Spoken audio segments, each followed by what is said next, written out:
Every morning at 5:45, I write my to-do list, exactly 15 minutes before I wake up. At 6 a.m. and at 6:45, my name is Sayed, and this is how I schedule my days. My work days are from 6:50 a.m. to 2 p.m. In that time period, I take about 152 sips of water, total of about 8 minutes and 35 seconds, 25 stretches for a total of 14 minutes and 22 seconds, 2 sneeze breaks of half a second each, and 2 pee breaks from 2 to 4 minutes each. Okay, I'm not that much of an asshole. But do you guys want to know what real tips have actually helped me with my schedule? Let's get it. So before we begin, we have to understand why do we want to schedule our days, and to understand what are we going to utilize our time for. Maybe you want to spend more time with your partner, perhaps be more productive throughout your days. Maybe you have responsibility of your family, friends, kids, or you think your physical and mental health needs some improvement and that needs a conscious effort. Now, whatever the reason is there for you, we can always make time in our schedule, for the most part anyway. What we really need to worry about is 100 other things that we do throughout our days that's destructive of nature and takes us away from our specific goal. So as someone who is trying to improve their schedule, we have to understand that we have to set boundaries so that we know when we fail, because most of us don't even know that we are failing until we fail so bad. So without further ado, let's get into the 7 important points that I think will help you make a robust schedule. Oh, and stay at the end of the video where I'll show you my personal calendar and how I schedule it in terms of the colors and blocks, as well as give you a template which will help you create your own perfect schedule. Do or die list. This is going to be the most important list that you're going to create for the whole week. There is no buts, ifs, when. You have to complete these tasks no matter what. What usually happens is that we don't create these important tasks, and a smaller or lesser important things end up taking over our day. And at the end of the week, we feel like we haven't accomplished enough because our priorities were different to begin with, and we feel unproductive at the end of the week. The goals you're going to create for do or die list, it has to be a SMART goal. It's an acronym, stands for specific, measurable, attainable, relevant, and time bound. It has to be specific enough that you know when are you going to start and what task that is. It has to be measurable so that you can measure that goal within the time frame you have set yourself. It has to be achievable, that you can achieve the whole task within that week. It also has to be relevant to whatever you're trying to do, and as well as it being a time-bound goal.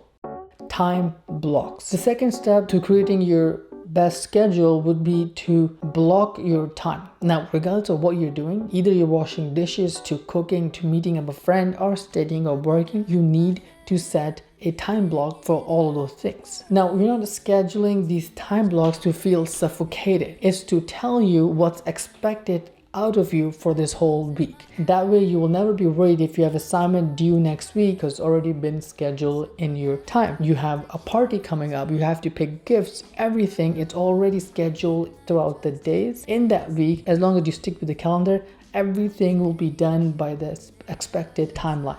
Use reminders strategically. I think one of the most underrated concept is using reminders in your calendar. The thing is, you can literally treat your calendar as your private secretary, and it's going to give you a reminder for your important task every 10, 20, 30 minutes, whatever you end up setting up. So now you have hundreds of tasks in your weekly calendar, and you don't have to go check every day to what you're going to see or do. As long as you're sticking to your schedule, you're going to get a reminder 5 minutes before every task that you should be preparing to get into this mode.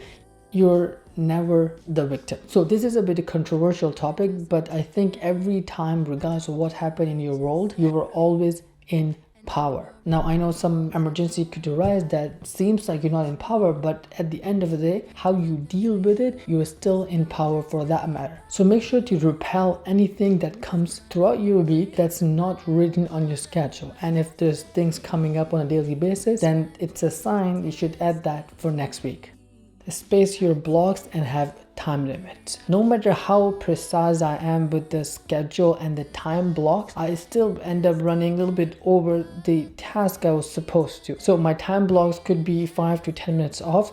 That's why I decided to have a buffer time from 5 to 10 minutes between every block so that I can complete the thought I was on or complete the task I was on, just in case if it's going over my anticipated time. Now, this time is not to confuse with the time of actual break. It's just so there for you to finish up things or get you ready for the next potential task.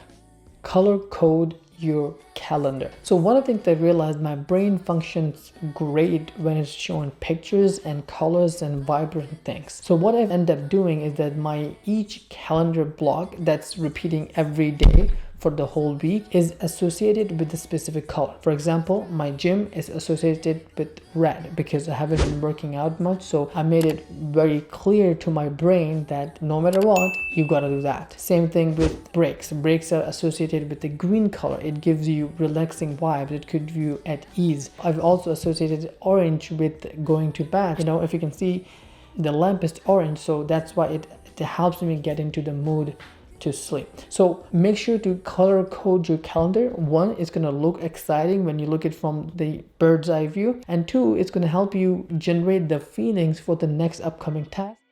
Audit your calendar. So as you close down your week, every Sunday, sit down and go through what has happened in the week. How many times you had to, walk away from your calendar, how many emergencies you have had, what are the responsibilities you didn't account for, what were the dead times, what were the break times, all of that, and see where did you go wrong and how you can better optimize those times. If you see that there are things that you're finishing up a lot sooner than you anticipated, minimize the time and add something else in that time. Just know that there is no best way for your calendar to work. It basically depends on you and your lifestyle and how you want to proceed with the new aspects of your life. Things could change. Maybe your priorities will change in a couple of weeks, so then you have to optimize the calendar according to those.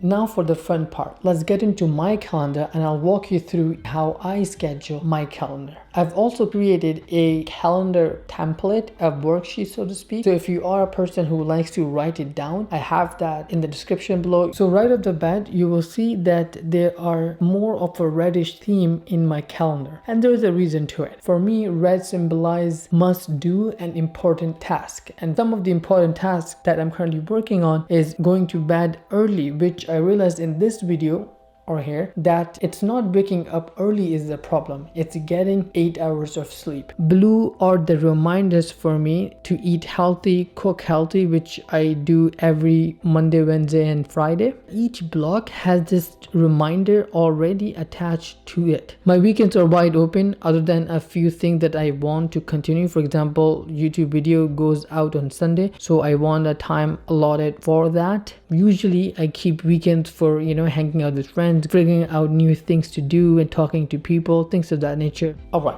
that's all for today. I hope you enjoyed this video. Please hit the like and thumbs up button so that YouTube can do its thing. For now though, that's all for me. I'll see you next week. Until then, take care. See ya.